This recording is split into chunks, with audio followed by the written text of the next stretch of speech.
10ই সেপ্টেম্বরের পর 6ই অক্টোবর একের পর এক প্রতিশ্রুতি, কিন্তু শেষ পর্যন্ত অশ্বডিম্ব। হ্যাঁ, গৌরবের পাক যোগ নিয়ে নিজেকে ক্রমশ হাসির খোরাক বানিয়ে ফেলেছেন মুখ্যমন্ত্রী। 10ই সেপ্টেম্বর গৌরবের পাক যোগের যাবতীয় তথ্য প্রমাণ তুলে ধরবেন বলে ঢাকঢোল বাজিয়ে প্রচার চালিয়েছিলেন মুখ্যমন্ত্রী, কিন্তু সবাইকে হতাশ করে দিয়ে শেষ পর্যন্ত সুপার ডুপার ফ্লপ হয় 10ই সেপ্টেম্বরের শো। ফ্লপ শো হবে বলে আগের থেকেই কটাক্ষ করে আসছিলেন প্রদেশ কংগ্রেস সভাপতি গৌরব গগৈ।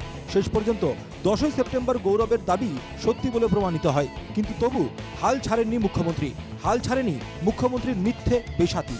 10ই সেপ্টেম্বরের পর বিটিআর নির্বাচনের দোহাই দিয়ে আরও কয়েকদিন কাটিয়ে দেন মুখ্যমন্ত্রী। একবার বিটিআর নির্বাচন শেষ হয়ে গেলে প্রকাশ্যে নিয়ে আসা হবে গৌরবের পাক যোগের যাবতীয় তথ্য। গত মাসের শেষ দিকে এ মন্তব্য করেছিলেন মুখ্যমন্ত্রী, কিন্তু সময়ের ঘড়ি সেপ্টেম্বর ছাড়িয়ে চলে আসে অক্টোবরে। 6ই অক্টোবর মানে আজ থেকে ঠিক 10 দিন আগে ক্যাবিনেট বৈঠকের পর ফের একবার নিজের ভাঙা রেকর্ড বাজান মুখ্যমন্ত্রী।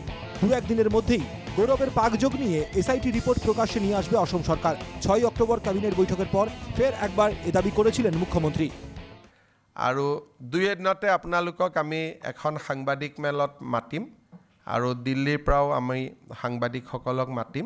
আমি আজি কেবিনেটত এছআইটিৰ যিটো আছিলে তাক আমি প্ৰাৰম্ভিকভাৱে আলোচনা কৰিছোঁ, কিন্তু এইকেইদিন ঘটনা প্ৰবাহৰ মাজৰ কাৰণে আমি অলপ ৰখিছোঁ। কিন্তু সেই সাংবাদিক মেলখন আমি দিল্লীৰ পৰাও জাৰ্নেলিষ্টখিনিক আমি বিচাৰিম, গতিকে অলপ ডাঙৰ কৰি আমি কৰিম যাতে গোটেই কথাখিনি আমি আলোচনা কৰিব পাৰোঁ। 6ই অক্টোবরে সেই ক্যাবিনেট বৈঠকে ঠিক কি বলেছিলেন মুখ্যমন্ত্রী আরও একবার শুনে নেওয়া যাক। আৰু দুই এদিনতে আপোনালোকক আমি এখন সাংবাদিক মেলত মাতিম আৰু দিল্লীৰ পৰাও আমি সাংবাদিকসকলক মাতিম।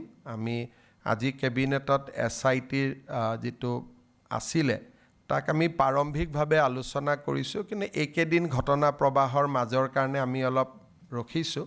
কিন্তু সেই সাংবাদিক মেলখন আমি দিল্লীৰ পৰাও জাৰ্নেলিষ্টখিনিক আমি বিচাৰিম, গতিকে অলপ ডাঙৰ কৰি আমি কৰিম যাতে গোটেই কথাখিনি আমি আলোচনা কৰিব পাৰোঁ। বিস্তারিত নয়, তথ্যসহ এসআইটি রিপোর্টের মূল বিষয়গুলিকে সামনে নিয়ে আসা হবে বলেও জানিয়েছিলেন মুখ্যমন্ত্রী। আমি আজি প্ৰাৰম্ভিক আলোচনা কৰিছোঁ, কিন্তু ফৰ্মেল আইটেম হিচাপে আমি এই ঘটনা প্ৰবাহটোৰ কাৰণে আমি ৰখি আছিলোঁ, নহ'লে আজি কৰিয়ে দিলোঁহেঁতেন।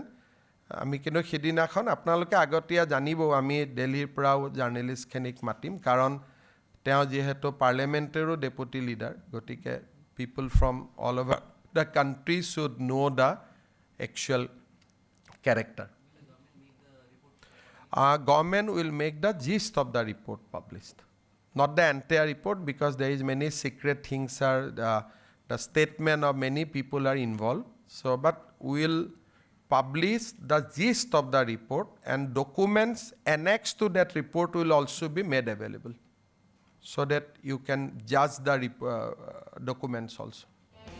এখানেই শেষ নয়, প্রাথমিকভাবে যে রিপোর্ট বেরিয়ে এসেছে এটা অত্যন্ত সংবেদনশীল বলেও মন্তব্য করেছিলেন মুখ্যমন্ত্রী।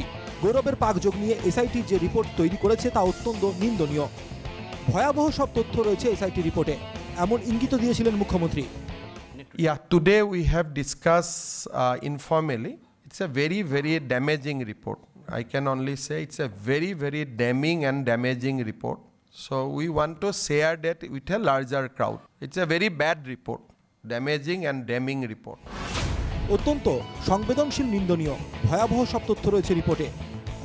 তাহলে রিপোর্ট প্রকাশ্যে আনতে এত সময় কেন নিচ্ছেন মুখ্যমন্ত্রী?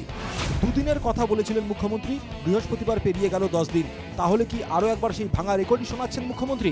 মজার ঘটনা হলো, এসআইটি রিপোর্ট প্রকাশ্যে না আনলেও এই ফাঁকে আবার গৌরবপুত্রদের নিয়ে অত্যন্ত কুরুচিকর মন্তব্য করেছেন মুখ্যমন্ত্রী, আর তাই সন্দেহ প্রকট হয় এবারও কি তাহলে আরও একবার ঢাকঢোল বাজানোর পর শেষ পর্যন্ত বিশাল একটা অশ্বডিম্ব প্রসব হবে না তো? Bureau report, NKTV Bangla.